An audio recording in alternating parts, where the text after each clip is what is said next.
Le cinquième exemple, c'est le bénéfice des prétendus fonds européens. J'étais il y a quelques jours en Martinique et en Guadeloupe. Ça se voit d'ailleurs. Partout, il n'y a plus de drapeau français, il n'y a plus que des drapeaux européens. Sur le moindre abribus en Guadeloupe, c'est l'Europe, l'Europe, l'Europe, l'Europe. Vous allez voir n'importe quelle distillerie de rhum en Martinique, le moindre convoyeur, c'est le drapeau européen. De telle sorte que les gens sont absolument convaincus que la France ne verse plus un copec et que l'Europe verse tout.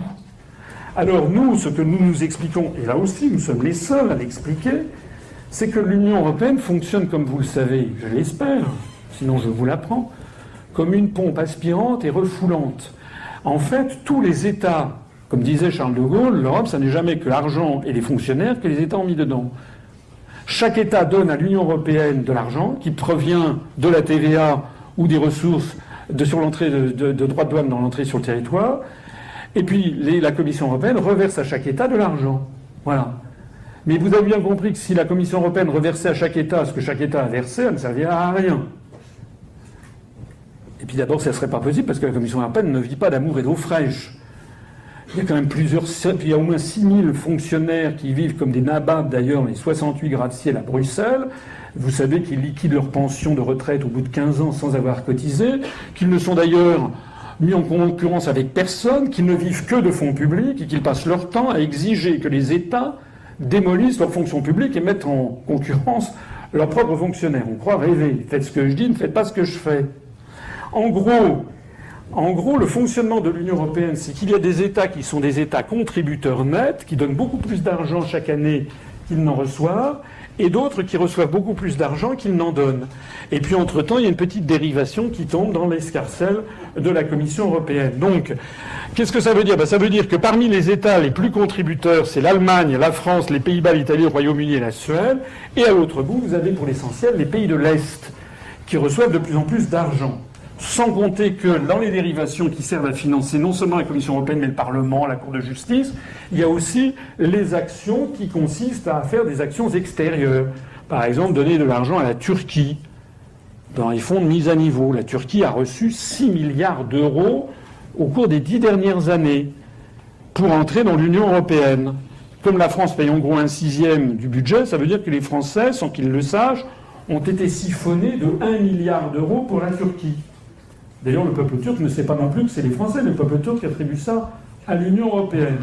Non seulement les Turcs ne nous en sont pas grés, mais j'ai enfoncé une porte ouverte, j'espère, de vous signaler que la Turquie est actuellement l'un des principaux fournisseurs en argent et en armes de Daesh.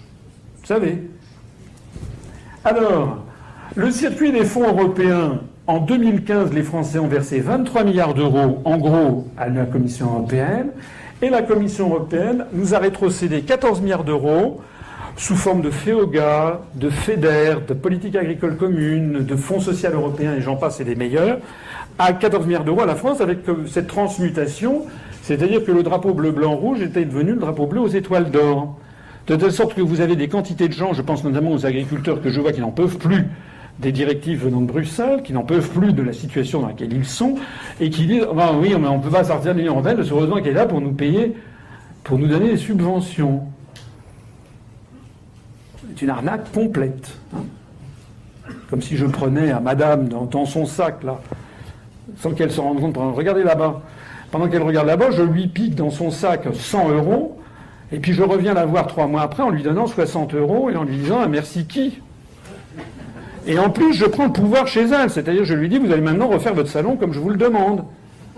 Et avec les 40 euros restants, je m'en mets 10 dans la poche pour mes menus frais. Et les 30 euros suivants, je vais en distribuer ici ou là, en disant, regardez comme je suis quelqu'un de formidable. C'est exactement ça le fonctionnement de l'Union européenne. Puisque, comme vous l'avez vu, il y a 9 milliards d'euros qui ont été substitués au passage.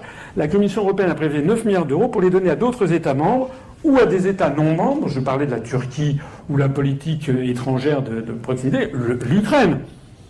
Au début 2015, M. Jean-Claude Juncker a décidé de sa propre initiative d'augmenter de 1 milliard 800 millions d'euros, la dotation de l'Europe au gouvernement ukrainien sorti de la pseudo-révolution du Maïdan. Ce gouvernement qui, comme vous le savez, a fait des alliances avec Pravi Sektor, qui est un mouvement néo-nazi. et qui est un gouvernement qui a été installé par les Américains. Il suffit d'écouter la conversation de Madame Victoria Nuland à son ambassadeur Geoffrey Pyatt, qui a été capté par les Russes et qui a été balancé sur le web mondial.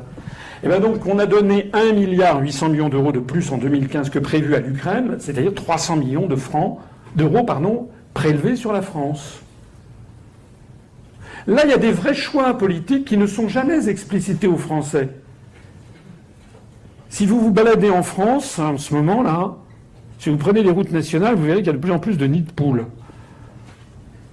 Il manque 300 millions d'euros pour assurer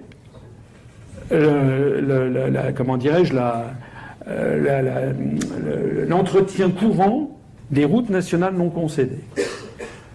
300 millions d'euros, c'est exactement ce que l'on a versé à l'Ukraine pour soutenir le gouvernement qui a fait alliance avec Svoboda et Pravi Sektor. C'est ça les vrais choix. Les Français sont au courant. Les Français ont donné leur accord à ça. 300 millions d'euros, c'est également ce qu'on donne en gros chaque année à la Bulgarie. Le journal Troud, grand journal bulgare, a annoncé il y a quelques jours que dans les stations-service bulgares, en fait, c'est de pétrole de Daesh qui provient directement de la Turquie. Vous trouvez que c'est normal? Vous trouvez que c'est une situation satisfaisante? Vous n'avez pas l'impression qu'on marche sur la tête? En gros, les fonds européens sont surfinancés par les Français. Le coût direct de la prétendue construction européenne est de l'ordre de 9 milliards d'euros par an. Cette somme doit être comparée par ailleurs à la baisse des dotations de l'État aux collectivités territoriales décidée en 2015. Vous avez vu que l'ensemble des maires sont vent debout contre cette affaire. Le gain pour le budget de l'État, c'est 3,7 milliards d'euros par an, de diminuer d'un tiers la dotation globale de fonctionnement aux communes.